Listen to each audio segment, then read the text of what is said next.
Bonjour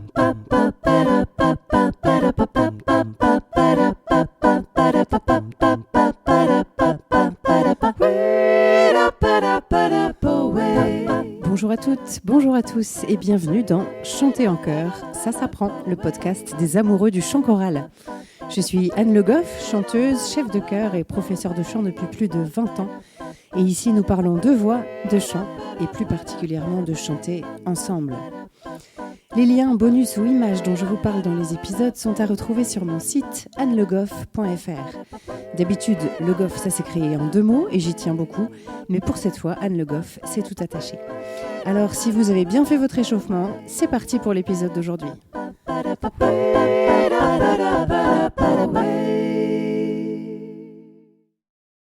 Le qui suis-je du jour. Je voudrais vous parler d'un projet assez nouveau dans ma vie. Il s'agit d'une maîtrise populaire qui a vu le jour à Joigny, une petite ville de l'Yonne, et à laquelle j'ai la chance de prendre part. Cette maîtrise, donc un travail auprès des enfants, elle est née sous l'impulsion de Justin Bonnet, qui est un chanteur notamment spécialiste de la musique traditionnelle.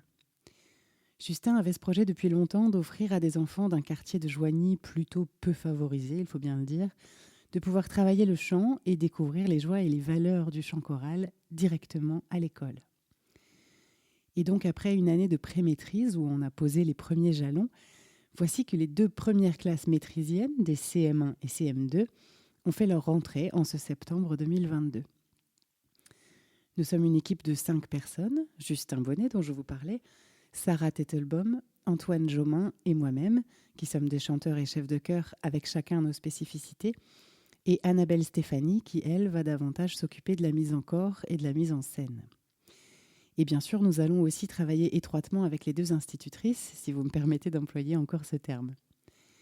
Les enfants ont une demi-journée libérée dans leur semaine, et à chaque fois sur cette demi-journée, ce sont 2 enseignants musiciens qui débarquent dans leur école pour les faire chanter, en l'occurrence pour l'essentiel de la musique traditionnelle, puisque ça sera le fondement de cette maîtrise.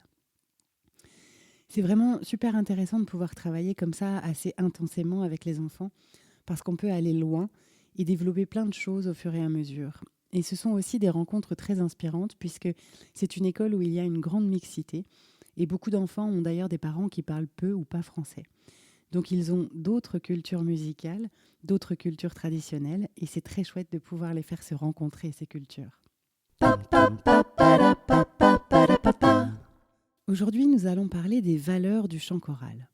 En fait, ces qualités humaines qui, selon moi, sont nécessaires pour chanter en chœur, mais qu'on peut aussi apprendre ou développer grâce au chœur. La première pour moi, c'est la bienveillance. Je n'imagine pas un chœur dans lequel les rapports ne seraient pas bienveillants. Alors je ne sais pas ce que vous en pensez, mais je trouve que ce mot bienveillance, on l'a beaucoup entendu dans les dernières années, et on ne sait plus toujours exactement ce qu'il veut dire. Alors je vous invite à vous poser la question, c'est quoi pour vous la bienveillance ? Pour nous aider à nous poser la question, j'aime bien aller chercher la définition du dictionnaire. Et ici, le Robert nous dit « disposition favorable à l'égard de quelqu'un ». Et puis dans les synonymes, on trouve bonté et indulgence. Et pour moi, oui, indulgence, c'est un peu ça, mon synonyme personnel de la bienveillance. C'est-à-dire que chacun arrive avec ses possibilités, ses capacités, son niveau actuel, et que bien sûr, notre objectif commun, ça va être d'accroître tout ça, mais qu'on n'a jamais à juger de ce qui est pour une personne à un moment précis. Et puis moi, je fais partie de ces personnes qui progressent plus à travers l'encouragement qu'à travers la mise au défi ou la dureté. Donc ça me parle de travailler dans la bienveillance. C'est valable évidemment dans tous les rapports qu'offre le chœur, c'est-à-dire du chef au choriste, bien sûr, mais aussi des choristes au chef et des choristes entre eux. Bien sûr, cette bienveillance, elle peut être un préalable, elle peut être favorisée par le cadre qu'on offre et aussi par l'exemple, mais elle peut également être travaillée, développée à travers des paroles et des jeux. En tout cas, chacun en est là où il en est, chacun a ses raisons d'être là où il en est, dont on a connaissance ou pas. Et si on peut bien sûr aider l'autre à évoluer, on doit accepter l'endroit où il en est aujourd'hui. Donc dans cette idée de bienveillance, il y a aussi l'idée de non-jugement. Évidemment, c'est une notion qu'on peut adopter aussi avec profit dans la vie de tous les jours, même si en étant tout à fait honnête, ce n'est pas facile dans toutes les situations. La bienveillance, elle va aussi avec l'idée qu'on a parfaitement le droit de se tromper. Si on veut s'améliorer, corriger des choses, il faut les identifier, ces choses. Et pour ça, il faut se tromper. La répétition, elle est faite pour ça. On est là pour se tromper, pour apprendre, pour progresser.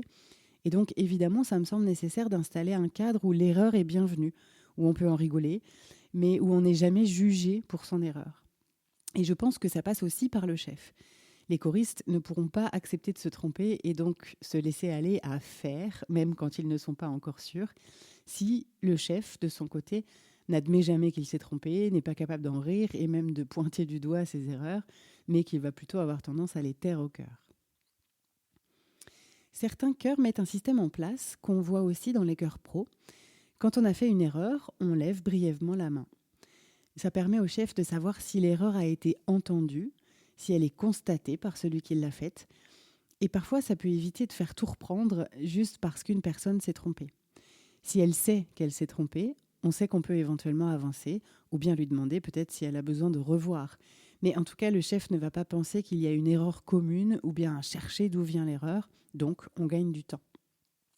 Et aussi, en lien avec l'épisode précédent qui traitait de l'écoute, ça permet de voir où en sont les choristes par rapport à leur précision d'écoute. Une deuxième valeur qui me semble importante, c'est le respect. Ça va un peu avec la bienveillance. Si on est bienveillant avec l'autre, si on le prend là où il en est, on le respecte bien sûr davantage. Donc il y a la question du respect, j'allais dire, normal et attendu, comme on l'espère en société, mais aussi une notion du respect des envies et des possibilités de chacun. C'est-à-dire que, par exemple, si un choriste n'a pas envie de faire un exercice ou un jeu, c'est son droit. Bien sûr, on peut essayer de comprendre ce qu'il freine et de voir si ces freins ne pourraient pas être levés facilement, mais on ne peut pas forcer quelqu'un à faire quelque chose qui vient peut-être trop le challenger ou qui, là, aujourd'hui, ne lui fait pas envie pour une raison légitime. Donc le chef doit respecter ça, et les autres choristes aussi. Il y a aussi la question du respect de soi. Pour certains d'entre nous, on peut avoir une habitude à s'adapter ou à faire ce qu'on nous demande en s'oubliant parfois, à ne plus trop s'écouter. Alors ça peut être des qualités dans plein de situations, mais il faut savoir aussi se respecter. Je vous donne juste un exemple. Si on travaille debout, il se peut qu'aujourd'hui, pour une certaine raison, ça me mette en difficulté ou que ça me soit très douloureux. Eh bien, je vais prendre une chaise. Et si besoin, j'explique à mon chef pourquoi je le fais, mais dans l'idée, chacun doit pouvoir se mettre en confort, respecter ses besoins. Évidemment, ça doit toujours se faire aussi dans le respect du groupe et du travail des autres. Donc parfois, on doit s'ajuster, trouver des compromis, mais toujours avec le respect des uns et des autres en ligne de mire. En parlant de bienveillance et de respect, on pourrait ajouter aussi la valeur de solidarité. Quand on chante dans un chœur, on fait équipe, et on en reparlera bientôt de cette notion d'équipe. On se soutient et on œuvre pour qu'ensemble, on puisse aller plus loin que seul. On devient un maillon de la chaîne. Et puis, en lien avec cette notion de respect et de maillon de la chaîne, je trouve qu'il y a aussi une valeur d'engagement. Quand on rentre dans un chœur, on s'y engage. On s'engage à être présent au maximum aux répétitions, à y être présent aussi au sens figuré, à y donner le meilleur de soi-même, à faire de son mieux, mais aussi à participer au concert, à aider si besoin pour l'organisation. Parfois, on peut aussi s'engager dans le bureau, par exemple, si on parle d'une association. Et on s'engage aussi socialement. Et puis, explicitement ou non, on s'engage à respecter les valeurs portées par ce chœur, à en respecter les règles et les attentes. Par exemple, si c'est un chœur qui demande un travail à la maison, en devenant membre de ce chœur, on s'engage à faire ce travail qui est demandé, de manière à respecter aussi bien le travail du chef que celui de ses camarades choristes. Le chef aussi s'engage envers ses choristes.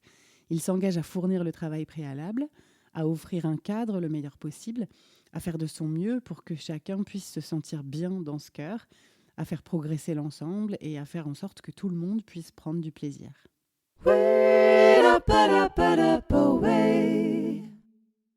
Une autre valeur importante pour moi dans le chant choral, et puisqu'on parle de prendre du plaisir, c'est la convivialité. D'abord parce que c'est toujours plus sympa de travailler dans la convivialité.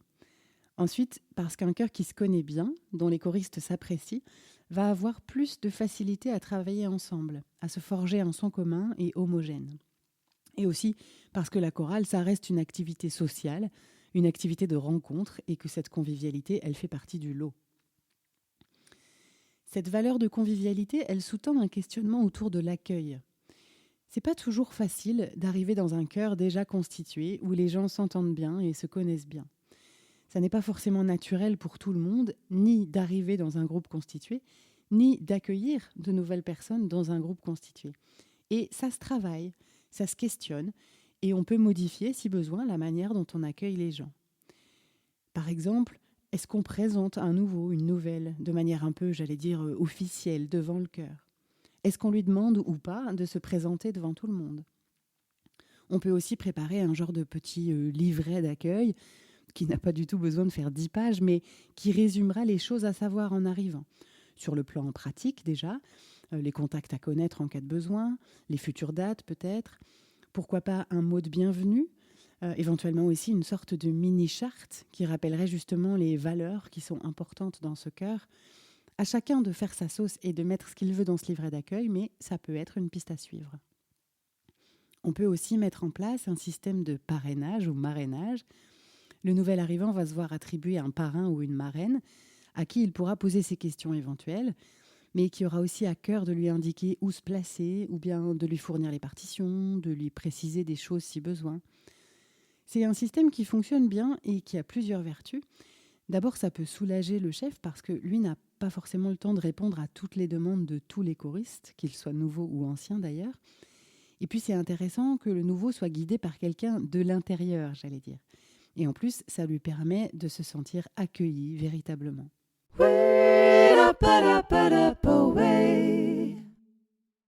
Encore une valeur qui me tient à cœur, c'est l'exigence. Alors, entendons-nous, l'exigence, ce n'est pas l'intransigeance. L'exigence, pour moi, c'est pas du tout synonyme de vouloir quelque chose de parfait. C'est plutôt une exigence dans le sens demander à chacun de faire de son mieux et aussi permettre de s'améliorer, de progresser, d'évoluer constamment. Je trouve personnellement que ce n'est pas rendre service à quelqu'un que de se contenter de ce qui est. Bien sûr, on se félicite du chemin parcouru, on prend le temps de l'observer déjà, on note tout ce qui progresse, on met un point de lumière sur tout ce qui fonctionne et on le dit, c'est important, mais on ne s'en contente jamais. C'est-à-dire qu'on continue à être critique et autocritique, à relever ce qui pourrait encore être amélioré, à demander davantage, à affiner. C'est valable en technique vocale, en phrasé musicale, en présence scénique, en mise en espace, etc., etc. Je trouve que si on se dit « Oh bah de toute façon, tel truc, on va pas essayer parce qu'ils n'arriveront pas à le faire », on se prive de beaucoup de progrès. Bien sûr, il faut avoir des exigences réalistes, ajustées au niveau des personnes qu'on a en face de soi, mais jamais lâcher l'exigence. Si on a de grands objectifs, on peut les décortiquer en petits pas pour justement ajuster l'exigence, mais continuer à viser plus haut, toujours. Et je dirais que c'est valable pour l'exigence que peut avoir le chef envers ses choristes, mais pourquoi pas aussi l'inverse. Et puis c'est une exigence qu'on peut aussi avoir vis-à-vis de soi-même. Alors encore une fois, c'est pas une exigence dans le sens si c'est raté, c'est la cata et on se flagelle. Bien sûr que non. C'est une exigence de faire toujours de son mieux, de toujours chercher à faire plus et mieux que la fois d'avant. En fait, c'est aussi une manière d'y croire que oui, on est capable, on peut faire mieux. Et ça aussi, après tout, on pourrait parfois l'appliquer à la vie de tous les jours et à certaines situations.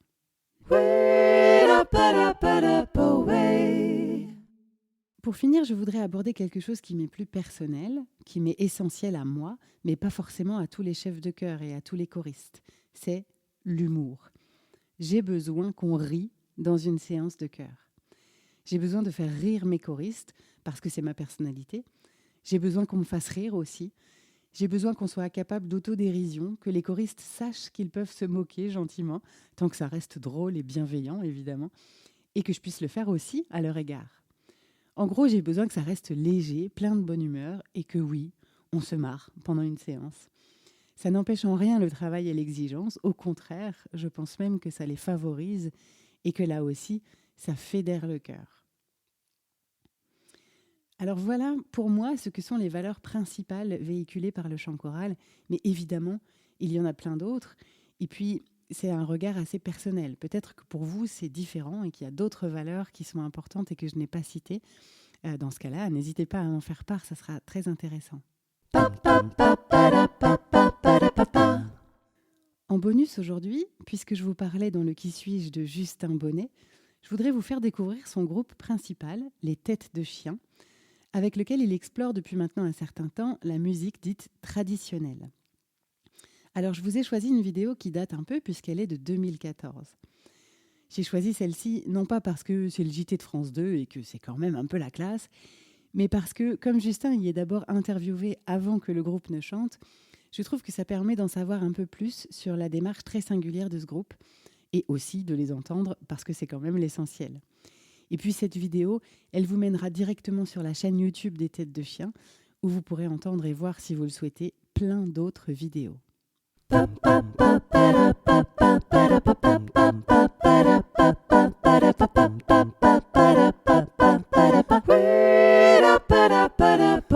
J'espère que cet épisode vous a plu. Si c'est le cas, je vous invite à vous abonner au podcast pour ne pas rater les épisodes suivants et surtout à me mettre plein de petites étoiles et de commentaires sur la plateforme où vous l'avez trouvé. Ça me sera d'une grande aide pour le faire découvrir à davantage de passionnés de chant en chœur. N'hésitez pas bien sûr à en parler à vos camarades choristes, mais pas pendant la répétition, et même à votre chef de chœur. C'est toujours intéressant pour eux d'avoir des ressources et pour moi d'avoir des retours.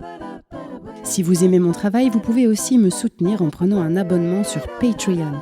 C'est une plateforme de financement participatif et les abonnements démarrent à 1 € par mois. Ça me permettra de continuer sereinement à réaliser ce podcast.